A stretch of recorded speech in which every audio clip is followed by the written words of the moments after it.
There's more to it, it's never simple, it's always complex, and there's different things that I wish were different, you get me, but I don't know. You left them jeans that you like blue denim. When are you picking them up?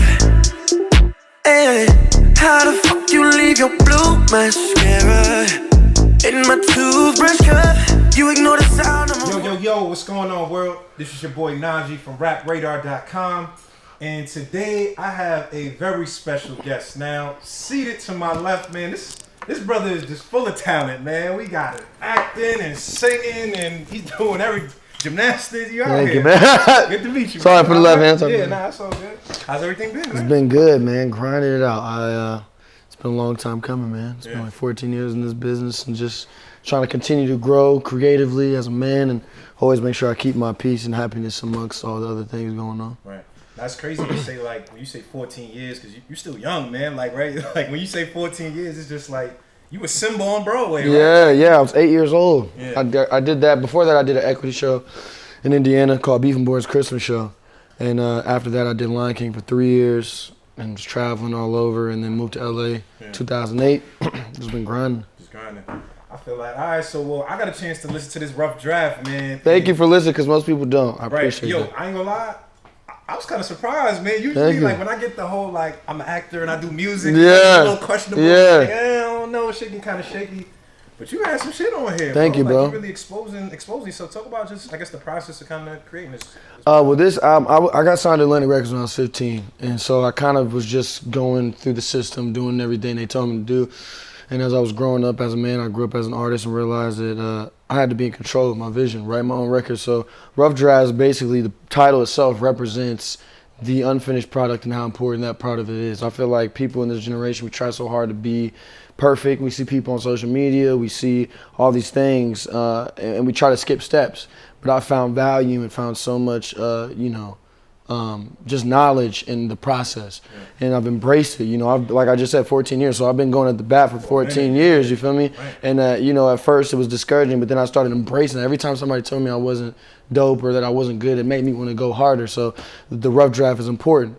So that's why I called it that. And all of the songs I'm talking about, Lituationship, Ambiance, Apocalypse, these are all things that happen. Unpacking, right. It's like it's your first attempt at love. You won't have the final draft of love first. You got to try it a couple of times, get it right.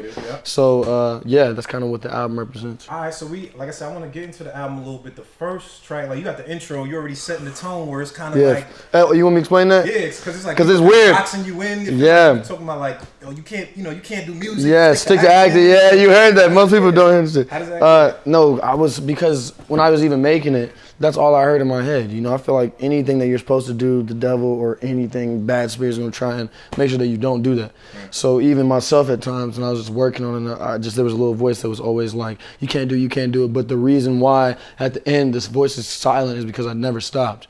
And I always say to anybody, I'm like, the only way to lose a game is to stop playing the game. You feel me? So that's why I was able to silence all those. Although I was scared, I jumped scared. Although I was afraid, I still did it, even if I was afraid, Now, does that pressure mostly come from you, or is it outside people kind of like saying shit like? I don't give a damn about what people say, but it's definitely me. From you, yeah, me. And it's people even hate talking to me after shows because I'm like, it could have been better. You know what I mean? Right. So yeah, definitely myself, man, for sure.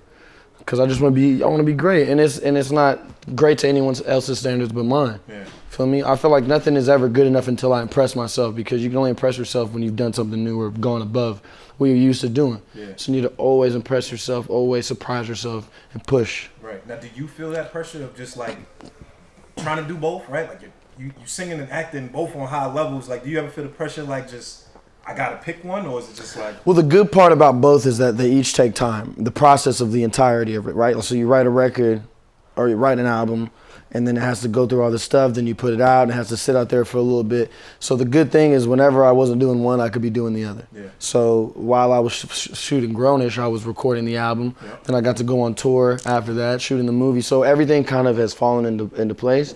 But even like movies, after you shoot a movie, you got months and months before you got to go promote or whatever. So I've always been able to.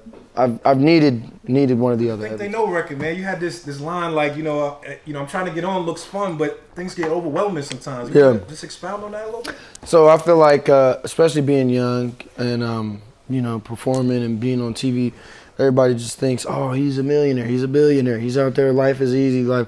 But then, and that's something I've even said to like my family when I go back home, my uncles and stuff. I'm really thankful for my family because they're the most supportive ever. And I break it down, I'm like, people don't know what I be. They just look at my life and think it's easy, but I cry, I hurt, you know what I'm saying? So that's what that kind of means. Is like, yo, everything that glitters isn't gold, but no man's struggle is greater than any other man's struggle either. So it's basically just saying that. All right. Yeah. I feel that. And I love that song. I love that. That's a really good one. I was feeling that.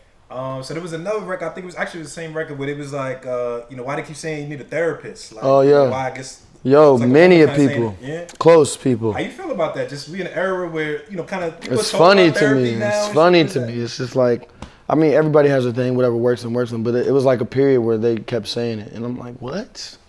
Why you think though? Yeah, I'm just because they don't get it. They don't understand me. I'm like, the only reason I am the way I am is because I had to just look at life differently. Yeah. So because I don't look at life like you think I have a problem. Right. You know what I'm saying? And I don't. It's just, you know, they keep saying it. But it's funny because it's, and the reason why I'm even talking about that, I'm talking to a girl because that's normally what happens. It's like you go through all this stuff, and it's always the person that isn't closest to you, just a person that is outside that you always will probably give more yourself to because you're always afraid to let people down that you love and that are close to you, right? So you never kind of give them all of it. So it's more times than not, it's somebody you don't even know that you'll spill everything that you got to. So that's why I made that about a girl, and she's like, they just don't understand you. And then I'm like, wait, you're saying you don't understand me, but are you just here because the nigga? So basically that verse represents why people would think I need a therapist because at one point I'm saying this, and then I'm saying, but damn, I can't really trust you. Yeah. You know what I'm saying? Would you actually consider going to therapy with all this shit? No, I did. I hated it. It was horrible. I'll never go again. What about it? What'd you it was like, I'm too smart for a guy reading, like doing what he learned in school to me. You know what I'm saying? I literally saw him like reading the book. I'm like, bro, come on, man. So how do you feel about when you say, come on, man?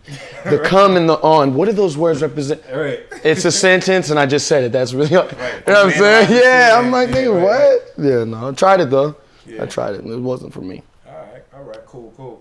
So another thing that kind of stood out on this project, you had like, I guess it's a conversation back and forth with, was it Lin J?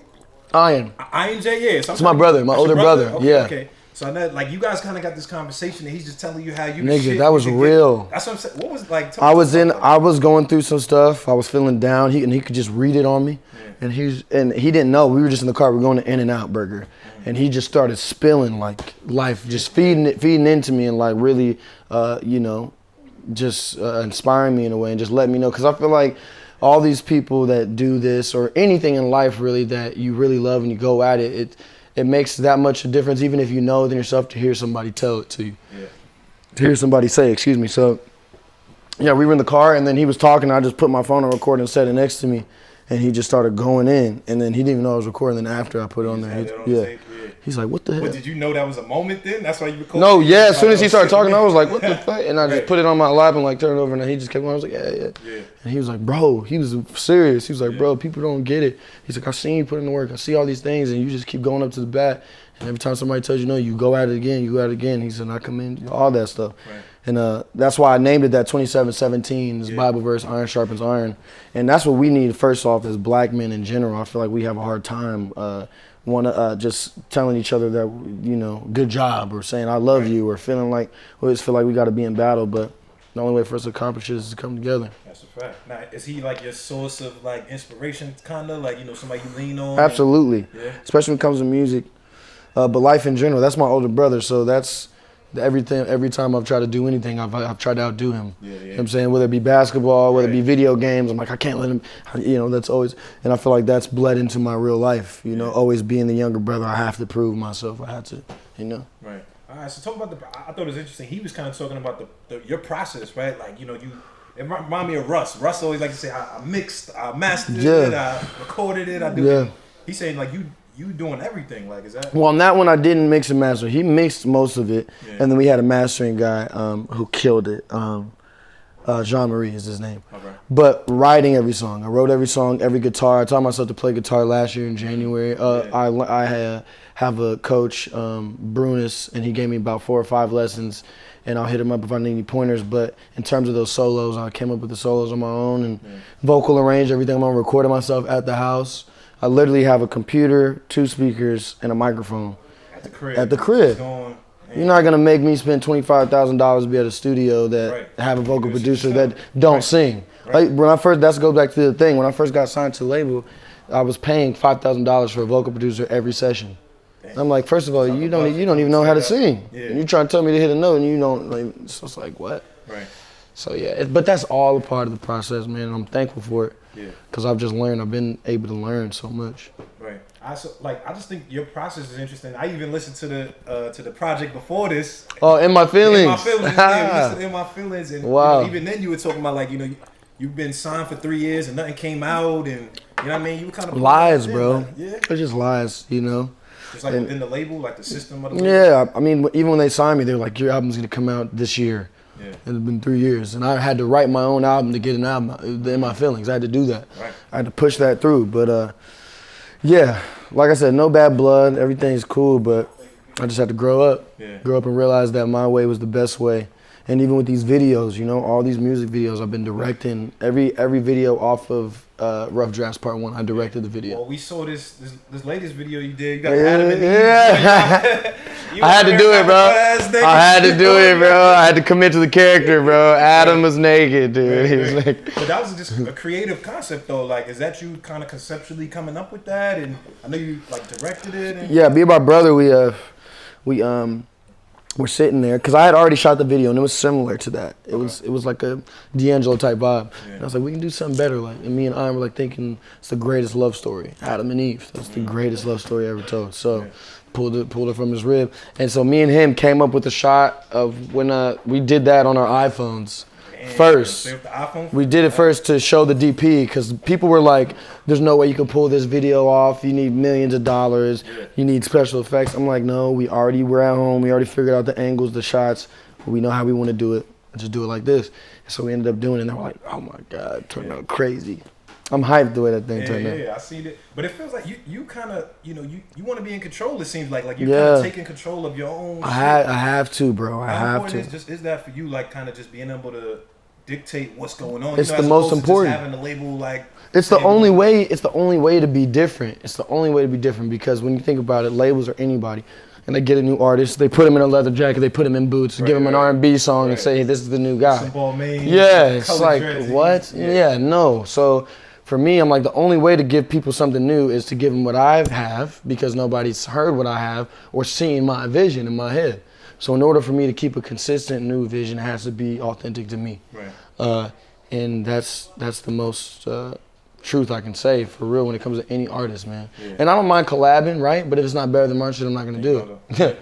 And I'm man enough to say if there's a record, I'm like, yo, I've already been working on Road Jazz Part 2 and I got a few records from other people and shit is dope. So go, All right, that's cool. I like that vibe. So tell me, are you a fan of DMX, man? When you came on with the I love DMX. You heard that? Hell yeah, I heard that. That was me. The first thing you heard. That's me. Me and my brother was on that motherfucker. Like, you know what time it is, nigga. You think you thugs. Right. Where'd that come from? Like, is that X is a part of somebody you looked up to in the game? No, it's that fire, dude. That's how I feel every time I do anything. Is that it's like, oh, let's go. Like, you come on. Right. And that's why I made it last too, because I'm like, I gave y'all some sweet shit, but I'm not playing. I'm not here to play. I want to make good music and I want to be respected as a musician. Separate from my acting thing. I want to be respected as an actor, aside from the music thing. Yeah. But yeah, that was just because that's kind of what people like to listen to. That kind of song. Hey, you just get turned. Right. But I like to blend those words because I always want to make records that people like and that are familiar with, but always try and put some knowledge and that song represents everything we were just talking about with the label. Oh, yeah. It's just like, yo, they won't give me a shot. They won't. It might not just be just people in general. They look at me and it's like they know I have skill, but they don't want to like fully give it to me yet. You know what I'm saying? They're like, we don't. I'm like, yo, I keep giving y'all this, I keep giving y'all that, I keep giving it. And that's what Anakin was. He's like, bro, I'm the coldest lightsaber guy out there. Let me go on a mission. Let me do something. They're like, no, Anakin, stay home. It's like, what? Right. So then I was like, am I good or bad? Like, what? Is there something wrong with me? Like, and that's why I started growing the tail. That's why. That's why you guys. No, that's be different once you stand out. Yeah, that's why I grew the tail because Anakin. He had that. Yeah. So that's why I grew that. And then. So you're a big Star Wars fan. Yeah. 1, 2, and 3 are my favorites. 1, 2, 3. All right. Cool, fucking with that. All right. So now we gotta get into the acting, of course, man. Let's do it. We gotta get into the acting. Now I seen the previews for Superfly all over. The shit is, buzzing. It's wild, bro. It's a dream come true, for real.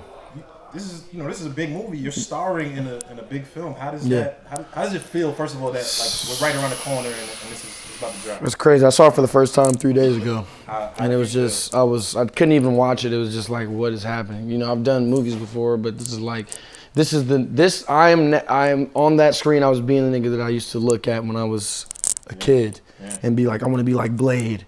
And I want to fight guys. I used to be in my room going, fighting animals, stuffed animals and stuff. Yeah. So it's just like, you know, the fact that I can do that now and just knowing my mom and everybody, the fam is just so proud. Like, that's what keeps me going. Right. You know what I'm saying? So talk about the audition process, man. What is that like, kind of just, like, are you going in there and people are already like, yo, we fucking with Trev, we want him to do this? No, I fought for this. Lines? How does it work? I fought for this. When I first called into my first audition, they were like, he's good, but we want a bigger name.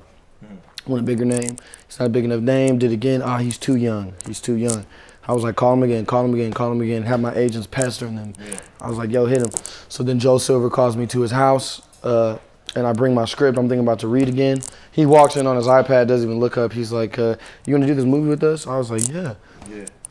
He's like, okay, well, you got it. It's yours. He was straight up like, damn. I had to act cool. I was like, oh shit, cool. And then he's like, yeah, no, I just wanted to meet you, face to face, and I wanted to see you face to face, but you got it. You're our guy, whatever, bro. I get in the car, I'm bawling, calling mom, it's happening, it's it. I was like, what?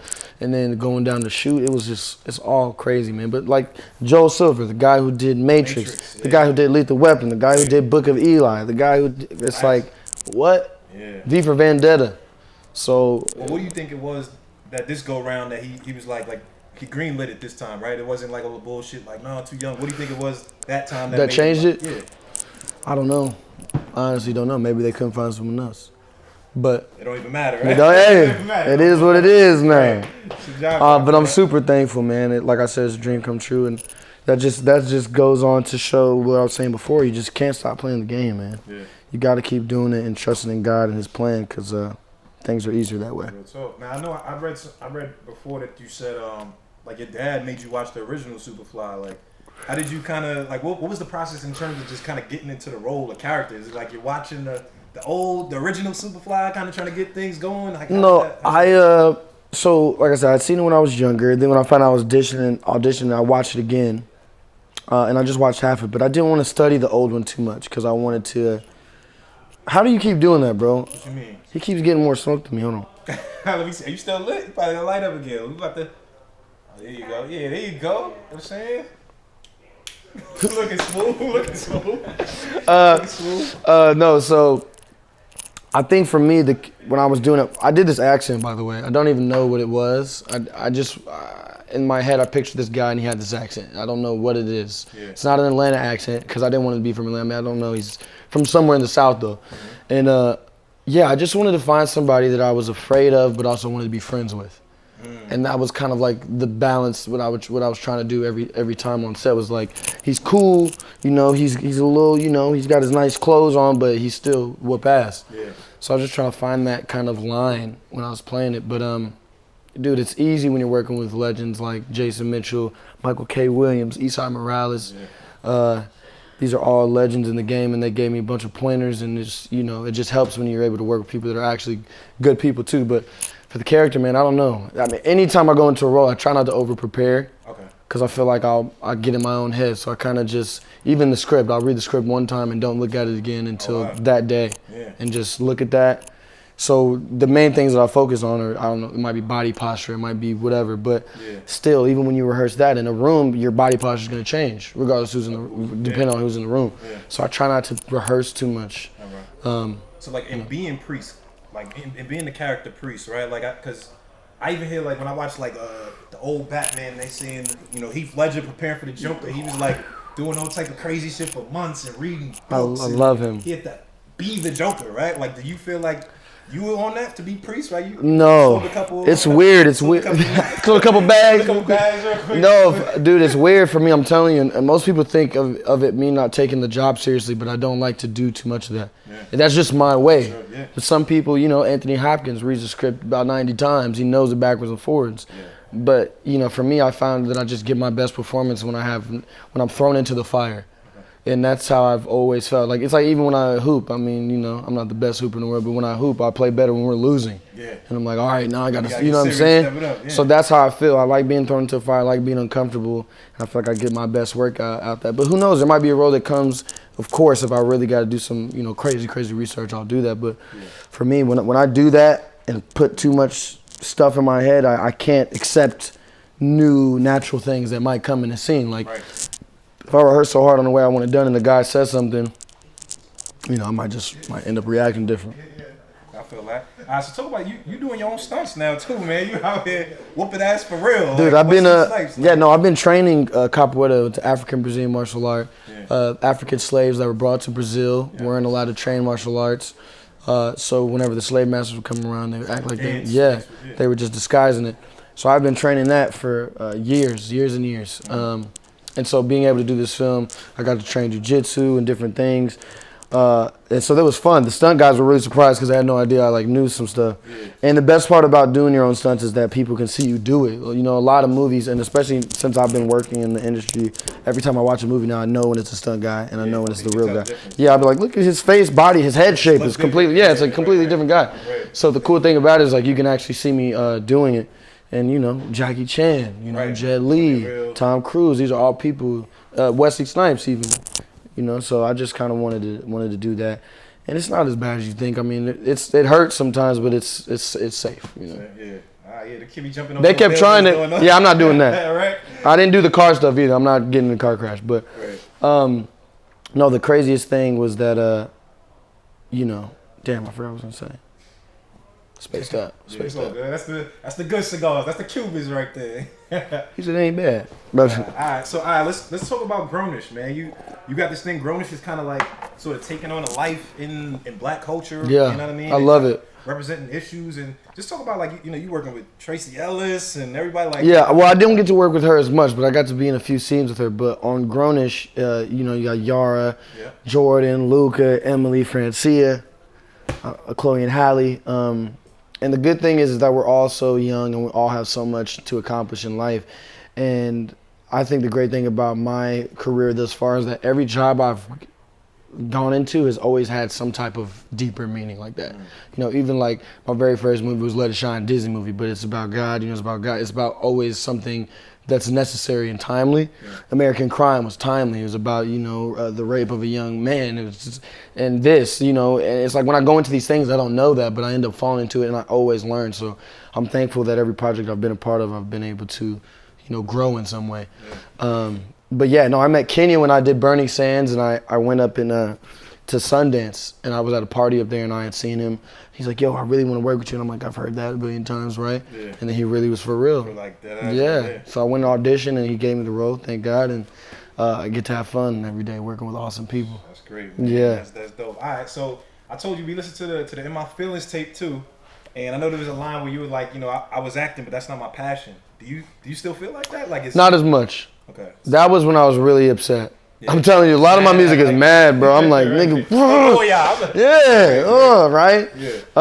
Yeah. No, but that was at a point where, because I feel like people in the music industry, they weren't doing as much for me because like, oh, he's not serious about it. Yeah. And I'm like, yeah, I'm doing this, but I'm making bread. You're not paying for my videos. Right.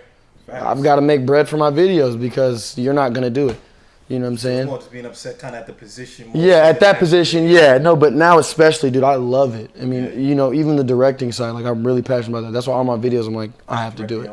I have to do it. The shot, every shot is me. Yo, over the shoulder. Hey, buy this cup. Move it over here. You know what I'm saying? Yeah, no. This video I just shot for a song I was supposed to put in the movie. They didn't put any of my music in the movie. I'm upset about that still. Yeah. See? See? Man, we got, man. I know. So they didn't end up putting it in there, but I ended up making a video and kind of having the vibe of Superfly in it. Yeah. But that is like a movie, bro. It's like on some Goodfellas, Godfather type stuff. Yeah. And I really wanted it. All right, that's fine. All right, so tell me, who's Mo? I know you said Mo pushed you to be a better artist. Is that? No, it didn't have anybody on that. Huh? That was a warped word. Oh, it was like a warped word? Yeah. It was like you don't know, and I won't say her name. It's a girl though. Oh, okay. So how is it with the ladies, man? You out here, you on tour, you doing the singing, you doing the acting, got butt naked music videos. Like, it gotta be crazy. Give me. Give me It a little sounds crazy. story. No, the real thing is this: is that I try not to put myself in too many positions for that. And even here's the funny part, dude. It's like, okay, before you are the guy, right? People were like, oh no, he's not the guy, so I'm not gonna give him time. Then you become the guy and like, oh, he thinks he's the guy, so I'm not gonna give him time. Right. So like, when is it appropriate to get for you to receive? You know what I'm saying? No, but I mean, June 13th. It comes out June 13th. No, for me, dude, it's I take it as it comes, man. Yeah. But I mean, I know it. I know the game. In my terms, like when I pick a girl, I don't want a girl that I know has been with everybody. I want to find out later. Let it be an accident. You know what I'm saying? Let me not know you was, but these guys really be going after girls. Sharing the same. Yeah, I'm like, that's not fun to me. Right. I need to feel special. I want to feel like the only nigga, right? So it's like, it's hard because the older you get and the older these women get, they done, they done figured it out. Is it hard for you just dating in this space? Because where it's like, we in the entertainment industry, right? There's always gonna be a lot of women around. How is it? Because the women obviously want to know, like, with you, is it hard kind of dating in this? No, it's very, very hard. It's very hard, man. And it's like even the people that say I'm not with you or I don't know you, I didn't know who you are. You're lying. Because I had a girl one time say I don't know who you are, and literally we like went to look something up on her phone, like a video or something, and the first thing popped up was like, who's Google search? Like, what the hell is this? You gotta delete your history, boo. Lying at. Right. So it's like, but it's hard. It is very hard. Yeah. But right now I'm trying to stay focused or whatever. But I'm a lover. I always want to give love. I'm a selfless person when it comes to that, and always just want to kind of be there for somebody. But right now it's cool. It's fun. Feel that. All right, so I hope to find something. Well, so all right, like I said, I was genuinely surprised, and I like this tape. This Rough Draft project. Where do you, I guess, kind of go from here? How does Trevor level up from here? Is it like more project? Is it more music? Is it more movies? Is it just everything? Everything. I want to direct something though. I want to direct. I just got to keep saying it, and I just keep saying it because it's one of those things like I'm scared of, but I know I want to do it bad. Because I'm the type of person people hate watching movies with me. Because I'm like, what is that scene? Why would he shoot like breaking it down? Yeah, why would he shoot that? She can't act. He can't. You know what I'm saying? I'm always.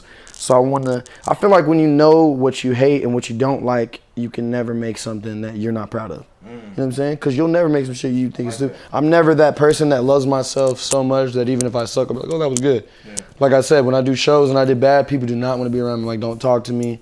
I need to be in the room by myself and cuss myself out real quick. You feel me? Watching my interviews. Yeah. I hate this is fire though. Yo, listen, Trey, I'm glad you pulled up, man. Dude, it's definitely thank you, man. Great conversation, man. I look forward to seeing your career blossom and keep doing it. We definitely gonna see Superfly. Yes, please check it out. See that June 13th. Get the album Rough Draft Part 1. Check out the video right now, and then in September I'm gonna try and put Rough Draft Part 2 out, and then start filming Grownish in August. All right, well, we looking forward to that, man. Big moves. Sir. Hey, this is Najee, Rap Radar, Cigar Talk. I hope y'all got these gems. Dope interview. We out of here. God bless.